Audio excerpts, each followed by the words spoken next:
Irmãos, durante essa semana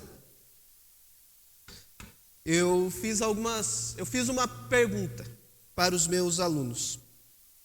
Para quem não sabe, eu sou professor de natação. Dou aula para crianças, adolescentes, adultos, mas a minha pergunta foi focada. Eu perguntei exclusivamente para as crianças: por que existe a Páscoa? E dentre diversas respostas, eu posso colocá-las em 3 pontos. Os que responderam, não sei, não faço a mínima ideia. Os que responderam, para comer chocolate. E esses responderam com muito ânimo, muita alegria. E aqueles que responderam por causa de Jesus, por causa da ressurreição de Jesus. Alguns responderam só por causa de Jesus. Sabiam que era por causa de Jesus, mas não sabiam o que ele fez. 2 foram certeiras na resposta, falando que era por causa, tão certeiras assim não, porque elas falaram que foi por causa da ressuscitação de Jesus e não da ressurreição. Nós aceitamos, mesmo assim. E então posso trazer essa pergunta para nós. Nós sabemos que temos Páscoa por causa da ressurreição de Jesus. Mas eu quero ir um pouquinho mais a fundo. Por que Cristo ressuscitou? Eu quero nessa noite analisar com os irmãos, estudar com os irmãos por que Cristo ressuscitou. E para isso, eu peço que os irmãos abram suas Bíblias na carta de Paulo, na primeira carta de Paulo aos Coríntios, capítulo 15, dos versículos 12 até o 19. Então nós leremos primeiro aos Coríntios 15, do 12 ao 19.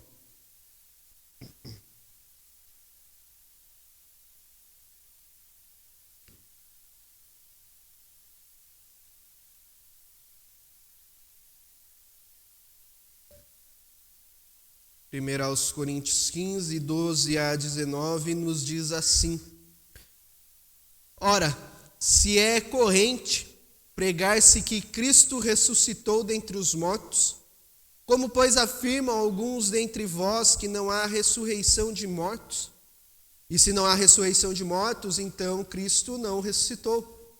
E se Cristo não ressuscitou, é vã a nossa pregação e vã a vossa fé.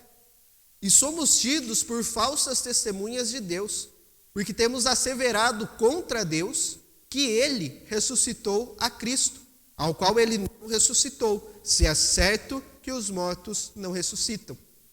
Porque se os mortos não ressuscitam, também Cristo não ressuscitou. E se Cristo não ressuscitou, é vã a vossa fé, e ainda permaneceis nos vossos pecados. E ainda mais, os que dormiram em Cristo pereceram. Se a nossa esperança em Cristo se limita apenas a esta vida, somos os mais infelizes de todos os homens. Oremos. Pai, tua palavra foi lida e será exposta. Nossos ouvidos, nossas mentes, nossos corações, ó Pai, para a tua palavra.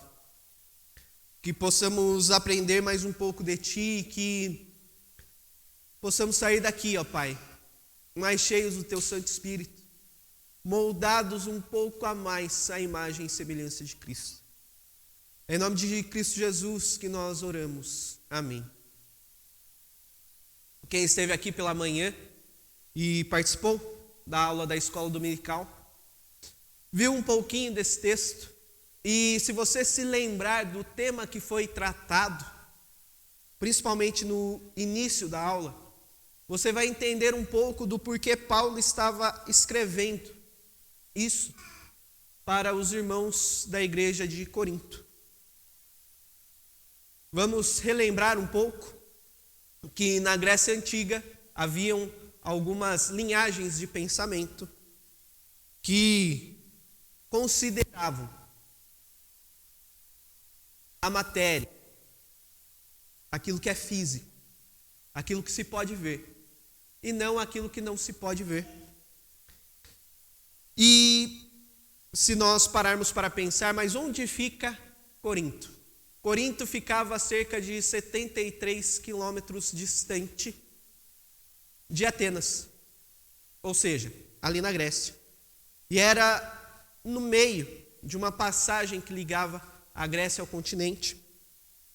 Então, grande parte do tráfego de pessoas, de barcos, passava por Corinto. E foi uma cidade que se desenvolveu muito por causa disso, que tinha grande passagem de pessoas indo e vindo. E no meio disso tudo, começa a crescer essa corrente da filosofia que dizia, essa filosofia grega, que acreditava na imortalidade da alma, mas não na ressurreição do corpo. Então, alguns membros da igreja, eles não criam na ressurreição dos mortos. E eles estavam pregando que Cristo não havia ressuscitado, como nós vemos no versículo 12. Isso acontecia porque eles estavam substituindo a sua fé, a teologia, por essa filosofia grega, que acreditava, novamente, na imortalidade da alma, mas não na ressurreição do corpo. Então, para os gregos, o espírito, ele era essencialmente bom, ou seja, a sua essência. Se você tirasse tudo do espírito, o que sobraria era ele ser bom. Mas a matéria, o corpo, ela era essencialmente má. Ou seja, o corpo, para eles, era uma prisão da alma. E nada de bom havia no corpo. Isso levava eles para dois estilos de vida. Ou o enclausuramento, ou seja, eles viviam enclausurados o seu corpo, negando-se do seu corpo, negando todas as coisas. Ou a licenciosidade. Já que minha alma é boa e meu corpo é ruim, eu farei tudo aquilo que eu quero. Eu tenho liberdade, licença para fazer tudo aquilo que eu quero. Então, em resposta a isso, Paulo vem tratar desse tema no capítulo 15. Se nós voltarmos os versículos anteriores até o 1, nós vemos que Paulo, do 1 até o 11, ele está resumindo o evangelho em 3 fatos essenciais, 3 bases do evangelho. A primeira é que Cristo morreu pelos nossos pecados. Versículo 3. Antes de tudo vos entreguei o que também recebi, que Cristo morreu pelos nossos pecados. E que Cristo foi sepultado. Essa é a segunda verdade, no versículo 4. E que foi sepultado. E você já deve ter lido a sequência do versículo e entendido que a terceira verdade é que ele ressuscitou ao terceiro dia. Então, nós temos 3 fatos essenciais do evangelho. 3 coisas que aconteceram. Cristo morreu pelos pecados, ele foi sepultado e ele ressuscitou dentre os mortos. E tudo isso Paulo vem dizer por 2 vezes, no versículo 13 e no 4, segundo as Escrituras. O que Paulo está tratando como Escrituras nesse contexto? O Antigo Testamento. As cartas do Novo Testamento estavam sendo escritas. Paulo estava escrevendo neste momento a carta aos Coríntios.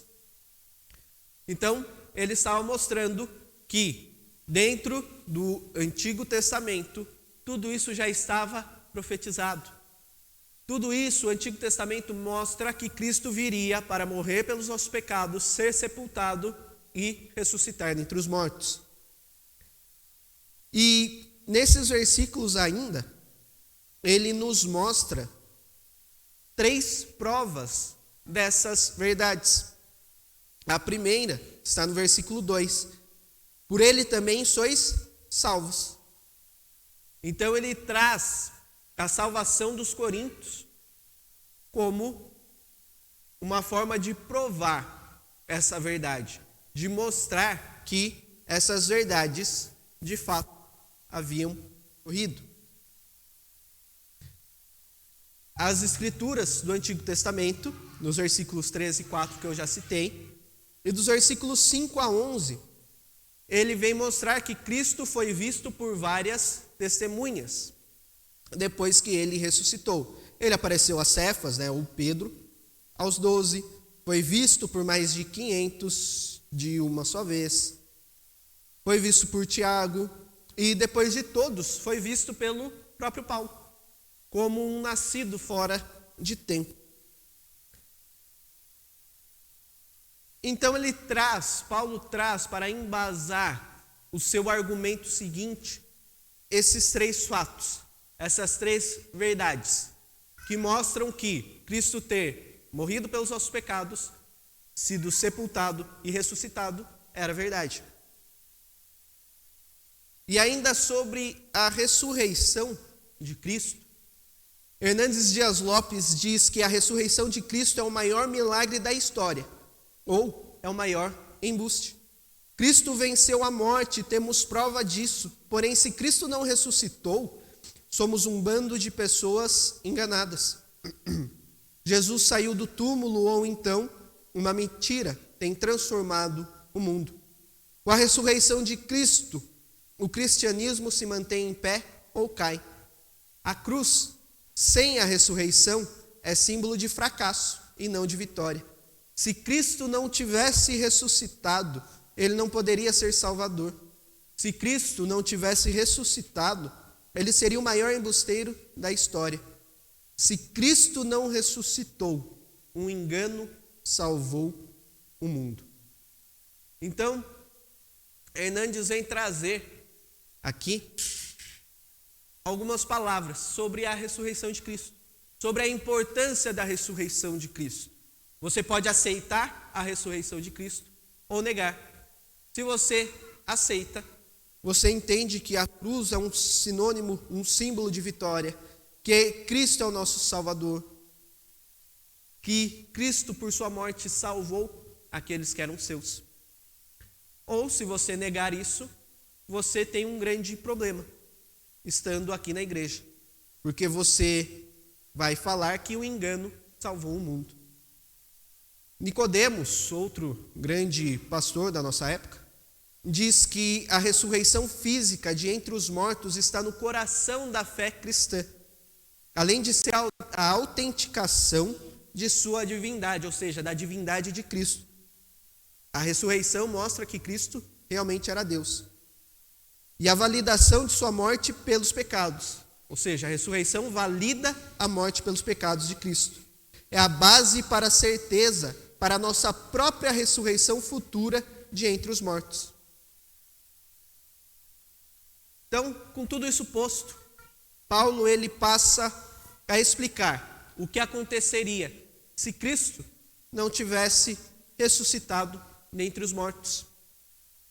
E o primeiro ponto que nós temos para entender a importância da ressurreição de Cristo está nos versículos 12 a 14, que é a importância da ressurreição para a pregação e para a nossa fé. Paulo começa a sua argumentação lógica, porque ele usa de lógica. Se isso não aconteceu, então é isso que acontece. Se Cristo ressuscitou, então é isso que acontece. Expondo o erro do pensamento de alguns dos irmãos da igreja de Corinto sobre a ressurreição. Porque é impossível desvincular a ressurreição de Cristo da ressurreição dos mortos. Se os mortos ressuscitam, então Cristo ressuscitou. E se uma das bases essenciais do Evangelho é a ressurreição de Cristo, como então que alguns afirmam que não há ressurreição dos mortos? Ele vem trazer isso no versículo 12. Ora, se é corrente pregar-se que Cristo ressuscitou dentre os mortos, como, pois, afirmam alguns dentre vós que não há ressurreição de mortos? Se a nossa pregação se baseia em dizer que Cristo ressuscitou, por que alguns de vocês estão dizendo que os mortos não ressuscitam? Nós lemos hoje, na liturgia, que na morte de Jesus, alguns ressuscitaram. Com o terremoto que deu durante a morte de Jesus, alguns ressuscitaram. Então, se eles não ressuscitaram, nós temos um problema. Problema bíblico, de que a Bíblia está errada, e de que Cristo não ressuscitou. Então, a argumentação de Paulo, ela começa assim. Então, ele continua dizendo, e se não há ressurreição de mortos, então Cristo não ressuscitou. Ele continua essa ideia dele. Cristo ressuscitou, nós pregamos que Cristo ressuscitou. Então, por que alguns falam que não há ressurreição de mortos? Se não há ressurreição de mortos, Cristo não ressuscitou. Por quê? Porque é impossível alguém ressuscitar, alguém fazer algo que não é possível, que não dá para acontecer. Então, Paulo demonstra que a ressurreição de Jesus ela está diretamente relacionada com a ressurreição daqueles que pertencem a Jesus. Se nós avançarmos no texto, nos versículos de 20 a 23, nós vemos, mas de fato, Cristo ressuscitou dentre os mortos, as primícias dormem. Paulo aqui ele não faz mais essa argumentação lógica. Ele fala, de fato, Cristo ressuscitou entre os mortos. É verdade, Cristo ressuscitou. E ele é a primícia, o primeiro dos mortos. O que a morte veio por um homem, também por um homem veio a ressurreição dos mortos. Porque assim como em Adão todos morrem, assim também todos serão vivificados em Cristo. Cada um, porém, por sua própria ordem. Cristo, as primícias, depois os que são de Cristo na sua vinda. Se você for um pouco mais atento nessa leitura, você perceberá o paralelo entre Cristo e Adão. Um paralelo que nós encontramos também em Romanos 5. Quando Paulo vem falar que se por um homem entrou o pecado no mundo, por um homem também veio a salvação, por Cristo veio a salvação. E se a morte veio por um homem, a ressurreição também veio por um homem. Em Adão, todos morrem. Em Cristo, todos serão vivificados. Todos aqueles que são filhos de Deus serão vivificados. Então, se a ressurreição de Cristo ela não existiu, as consequências para o Evangelho são catastróficas. Porque tudo que vem sendo pregado é uma mentira. Não acontece. E é isso que nós vemos Paulo falando no versículo 14. E se Cristo não ressuscitou, é vã a nossa pregação. Se Cristo não ressuscitou, tudo que os apóstolos pregaram e a nossa fé são em vão, porque eles estão baseados em algo que não aconteceu. E nós ainda vivemos o pecado, como ele vem falar no versículo 17.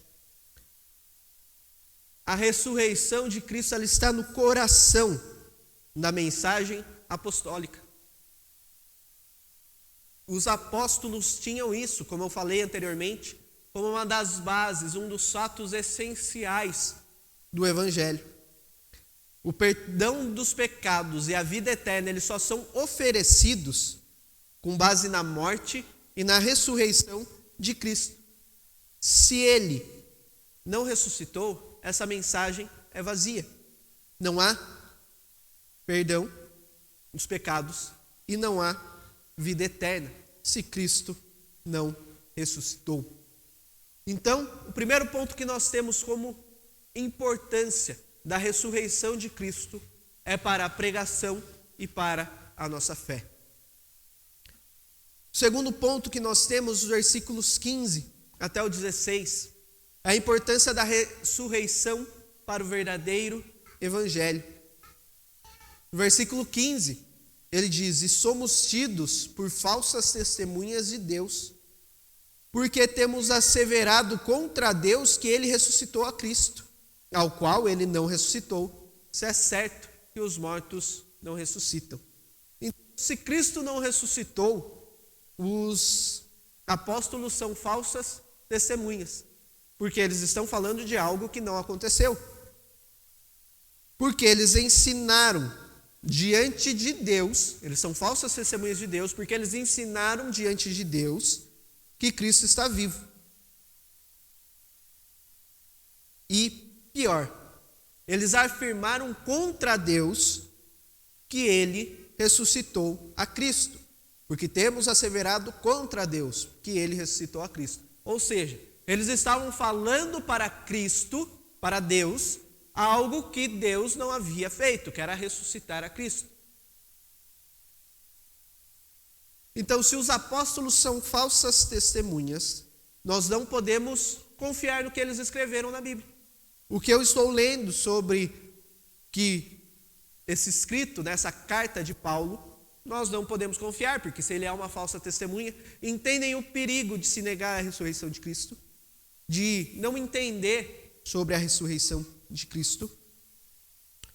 Então, tanto os discípulos quanto Paulo, eles testemunharam para o povo que tinham visto a Cristo vivo. Ele fala isso dos versículos 5 a 1. Mas se os mortos não ressuscitam, logo Cristo não ressuscitou, e eles falam de algo que não aconteceu. Porque se os mortos não ressuscitam, também Cristo não ressuscitou. Paulo, ele vem na sua argumentação, ele usa muitas vezes a ideia de Cristo não ter ressuscitado. O se mostra essa argumentação de Paulo com a igreja de Corinto, mostrando que o verdadeiro evangelho, ele só tem a base dele se Cristo ressuscitou, se houve a ressurreição de Cristo. E continuando no texto, nós vemos no versículo 17 e 18, que a importância da ressurreição de Cristo para os pecados. Então, a ressurreição de Cristo não é só importante para a pregação, para a nossa fé e para o verdadeiro evangelho. A ressurreição de Cristo também é importante para o perdão dos pecados. Paulo veio mostrar isso. E se Cristo não ressuscitou, é vã a vossa fé, e ainda permaneceis nos vossos pecados. Ele fala quase a mesma coisa no versículo 14. Só que agora ele muda um pouquinho a ideia. Ele fala que é vã a nossa fé, mas que nós ainda permanecemos nos nossos pecados. Paulo, ele liga a morte com a ressurreição de Cristo. Paulo vem ligar a morte de Cristo pelos nossos pecados com a ressurreição de Cristo para a nossa justificação. Se Cristo não ressuscitou, nós ainda permanecemos nos nossos pecados, e se nós ainda estamos debaixo da culpa e da condenação diante de Deus, ainda teremos que pagar pelos nossos pecados. Ou seja, se Cristo não ressuscitou, nós ainda permanecemos nos nossos pecados e nós ainda temos que pagar pelos nossos pecados. Porque Cristo não pagou pelos nossos pecados. E a situação fica ainda pior quando nós pensamos naqueles que já morreram, firmados na fé, na certeza de que Cristo morreu pelos nossos pecados, que Ele levou sobre si a nossa culpa e a nossa condenação dos pecados. E ainda mais os que dormiram em Cristo pereceram. Se nós que estamos vivos nessa situação hipotética de que Cristo não ressuscitou, se nós ainda temos a chance de pagar pelos nossos pecados, ou seja, nós poderíamos fazer alguma coisa para imolar algum cordeiro, alguma coisa para pagar pelos nossos pecados, como era no Antigo Testamento. Aqueles que já morreram, eles pereceram, porque eles morreram. Eles já não têm mais chance de pagar pelos pecados deles. Eles já não podem mais pagar porque eles morreram, fiados na certeza de que Cristo havia morrido e ressuscitado. Então, se Cristo não ressuscitou, eles também pereceram, porque a morte venceu. A cruz não é um símbolo de vitória sobre a morte, mas de fracasso. E então não há esperança de vida eterna. A importância da cruz e da ressurreição de Cristo é a nossa ressurreição. É a esperança da vida eterna.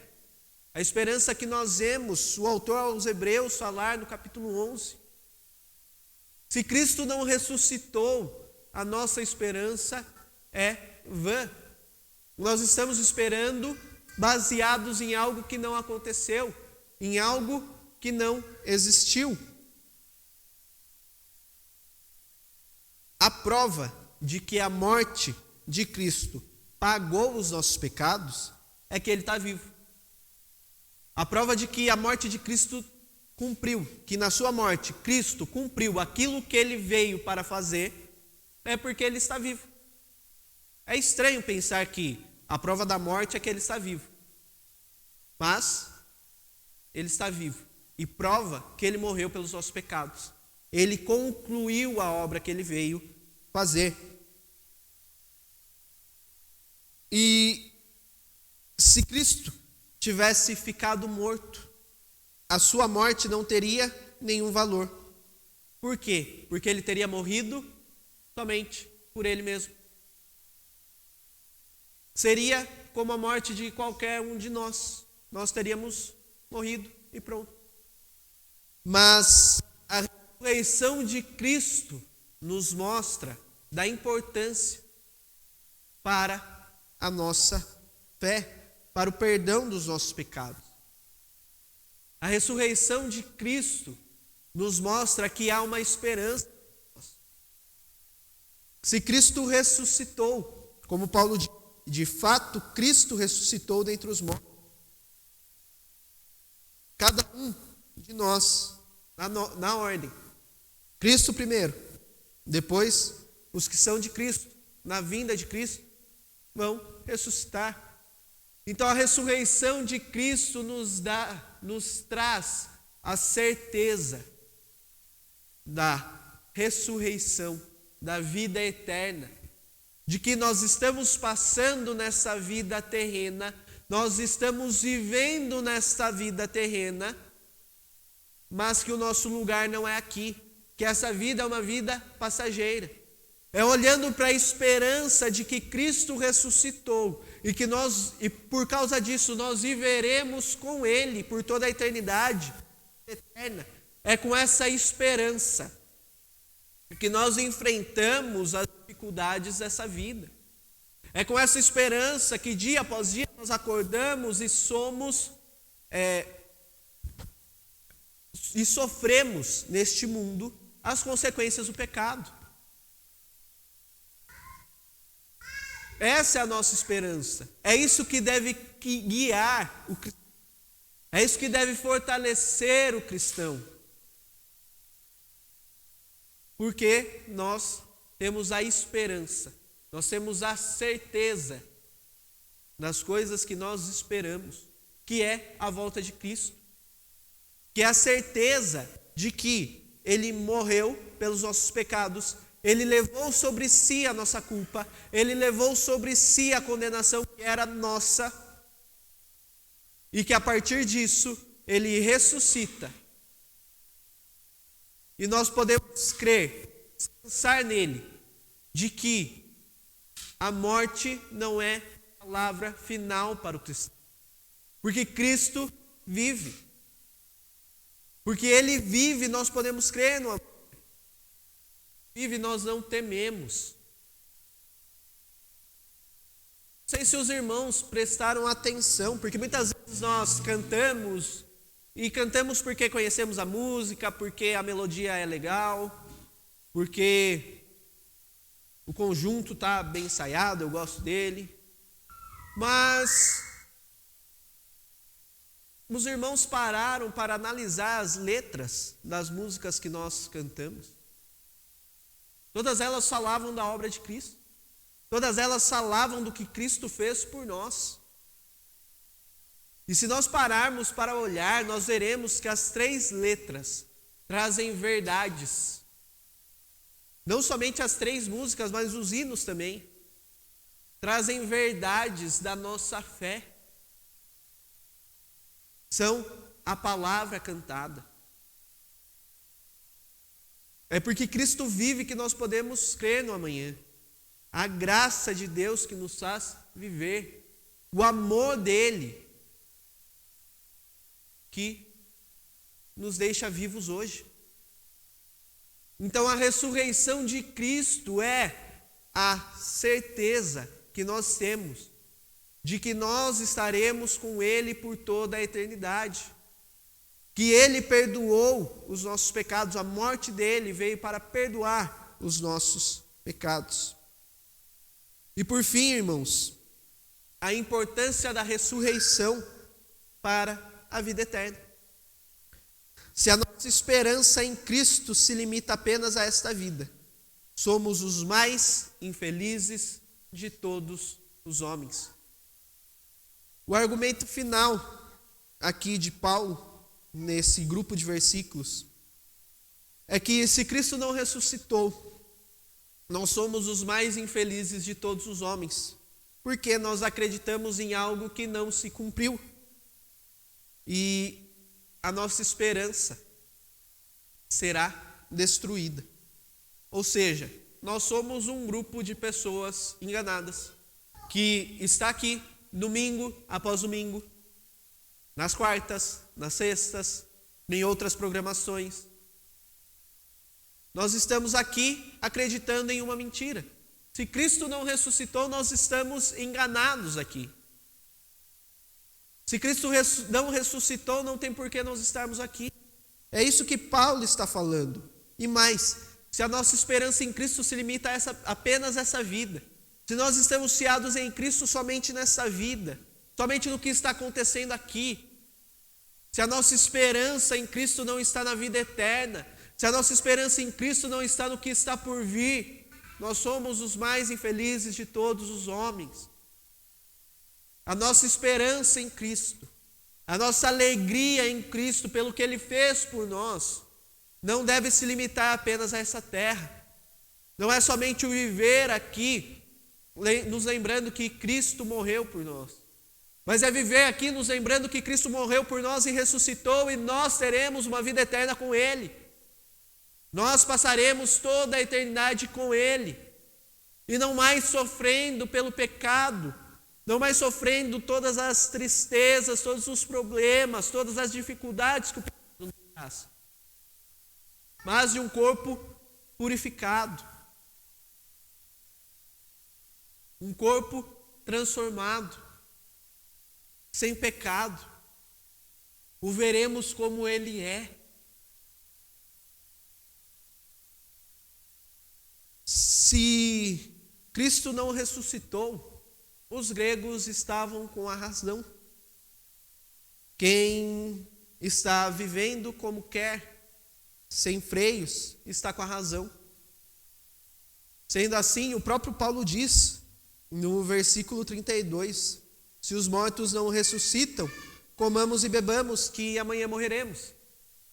Se Cristo não ressuscitou, nós estamos perdendo tempo aqui. Nós estamos acreditando em algo que não aconteceu.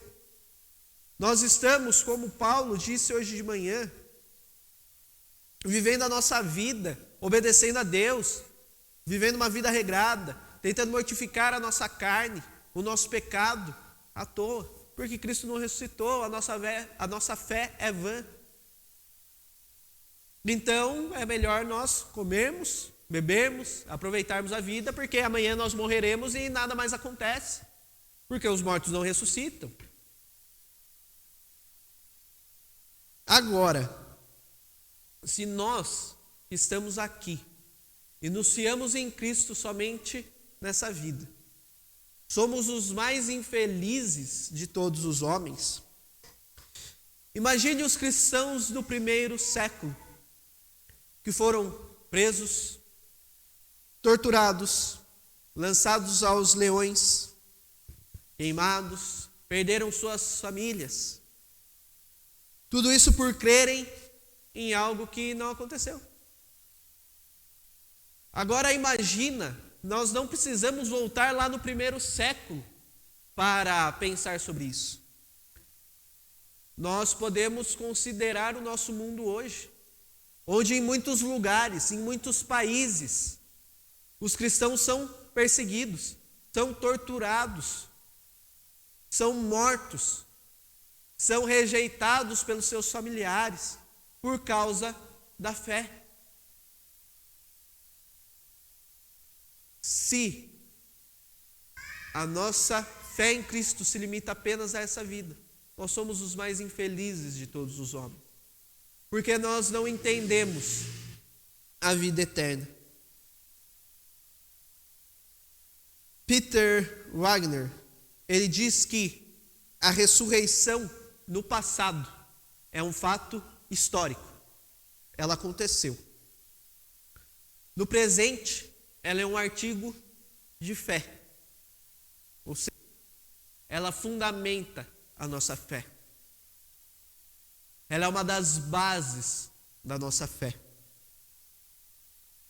E no futuro, ela é uma esperança bendita. Uma esperança de que, ao findar os nossos olhos, a nossa vida aqui,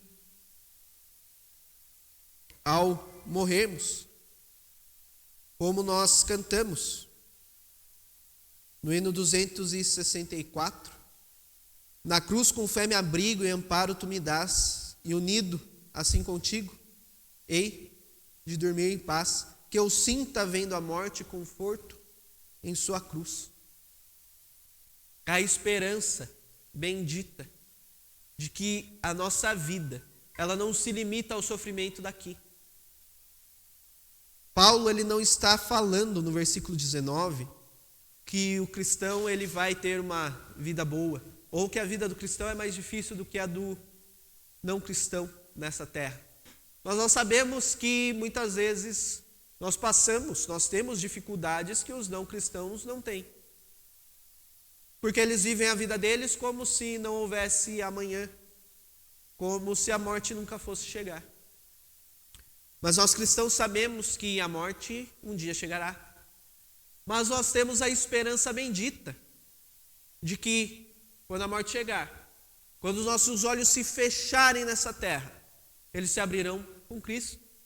Porque essa é a nossa esperança. Porque Cristo ressuscitou, de fato. As Escrituras nos mostram que Cristo morreu pelos nossos pecados. Ele foi sepultado e ressuscitou dentre os mortos. E é a pregação desse evangelho contido nas Escrituras, não agora somente no Antigo Testamento, mas em toda a Escritura, que nos leva à salvação. Paulo diz isso lá no começo do texto. Irmãos, venho lembrar-vos o evangelho que vos anunciei, o qual recebestes e no qual ainda perseverais. Por ele também sois salvos. Esse evangelho nos salva. Esse evangelho de que Cristo foi sepultado e ressuscitou, de que ele veio ao mundo e durante toda a sua vida ele cumpriu a obra que ele veio para cumprir. Ele cumpriu aquilo que o Pai determinou para ele. E é esse evangelho, a pregação desse evangelho que nos salva. Nós vemos isso lá em Romanos. Como crerão se não há quem pregue? Se ninguém pregar, ninguém vai crer. Cristo ressuscitou, e aqui eu respondo à pergunta inicial. Por que Cristo ressuscitou. Cristo ressuscitou para vencer a morte. Cristo ressuscitou para a cruz ser símbolo da vitória. Cristo ressuscitou para ser o nosso Salvador, firmando nossa fé por meio do verdadeiro evangelho, de que ele levou sobre si a nossa culpa e a nossa condenação dos pecados, nos garantindo a esperança da vida eterna com ele. Então, por que Cristo ressuscitou? Para vencer a morte, para a cruz ser o símbolo da vitória, para ser nosso Salvador, firmando a nossa fé por meio do verdadeiro evangelho, da pregação do verdadeiro evangelho, do evangelho que está contido nas Escrituras. E o que é esse evangelho? De que ele levou sobre si a nossa culpa e a condenação dos nossos pecados e nos garante a esperança da vida eterna. A pregação de Cristo era isso: arrependei-vos, o reino dos céus é chegado. Então, com base nisso, entendendo por que Cristo ressuscitou, nós, então, temos que responder a isso. Cristo vive. Essa certeza nos dá esperança de que um dia viveremos com Ele eternamente. Até lá, nós devemos viver aqui, confiando em Sua promessa, confiando no que Ele prometeu a nós, na vida eterna. Até lá, nós devemos viver aqui, como discípulos de Cristo, pregando o Evangelho. A ordem que Cristo deixa é: ide, pregai, fazei discípulos. O importante dessa frase é o fazer discípulo.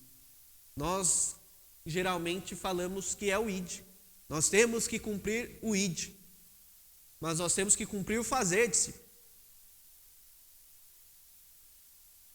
Até lá, até esse dia em que estaremos com Cristo, nós devemos viver aqui de modo digno de filhos de Deus, como o autor aos Hebreus fala na Galeria da Fé, homens dos quais o mundo não era digno. Então nós devemos viver de maneira digna de filhos de Deus, agindo, pensando e falando para a glória de Deus. O seminarista Tiago, na sua oração de confissão dos pecados, pediu perdão pelos pecados que nós cometemos agindo, pensando ou falando. E nós devemos nos atentar a isso. O nosso agir, o nosso pensar, o nosso falar tem que ser para a glória de Deus. Tem que mostrar a santidade de Deus na nossa vida. Tem que ser um ato de obediência a Deus. Não somente aqui, mas em toda a nossa vida. Percebe que pensar em falar abrange tudo que nós podemos fazer, o nosso falar, o nosso agir, o nosso fazer as coisas e o nosso pensar, a nossa totalidade, o nosso todo tem que glorificar a Deus. Então, se o nosso todo deve glorificar a Deus, o nosso todo não é só o todo aqui na igreja, é o todo em nossa casa, é o todo no nosso trabalho, na nossa escola, na nossa faculdade, com os nossos amigos, em festas de aniversário, de casamento, em encontros, churrascos. O todo da nossa vida deve glorificar a Deus, deve mostrar a santidade de Deus em nós.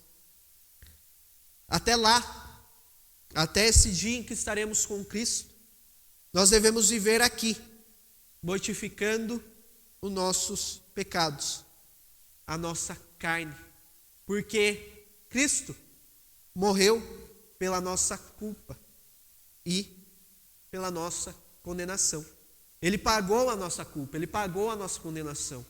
A nossa resposta diante disso é mortificar o nosso pecado, a nossa carne. Vejam quão maravilhosa a graça, a misericórdia de Deus. É como se nós tomássemos uma multa no trânsito e nós não precisássemos pagar. Cristo viesse e falasse: eu vou pagar. Foi isso que ele fez diante do Pai. Ele pagou aquilo que nós não poderíamos pagar. Por fim, nos lembremos que Cristo vive. E por isso nós podemos viver. Porque Ele decidiu nos amar.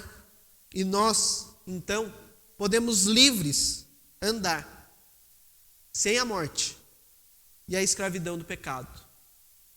Livre andar não é a licenciosidade dos gregos antigos. Não é eu posso fazer o que eu quiser, porque se Cristo morreu por mim, eu posso comer e beber da maneira que eu quiser. Mas nós podemos livres andar, porque nós não somos mais escravos do pecado. A nossa ação primária não é pecar. Nós podemos resistir ao pecado. Nós podemos fugir do pecado. Tudo isso porque Cristo vive. Ele ressuscitou. E a sua ressurreição nos traz alegria. Nos traz a certeza de uma vida eterna. A esperança de uma vida eterna. E firmes essa esperança, nós vivemos aqui, almejando o céu, almejando a vida eterna com Ele. Mas nós vivemos aqui, buscando o máximo possível, vivermos como nós viveremos lá, sem pecado. E eu convido os irmãos a se colocarem em pé, aqueles que puderem e quiserem, para juntos nós cantarmos a última música. Lembrando que a redenção de Deus é que nos trouxe a salvação. Nós somos perdoados e nós podemos livres andar, certos de que nós viveremos, porque Cristo vive.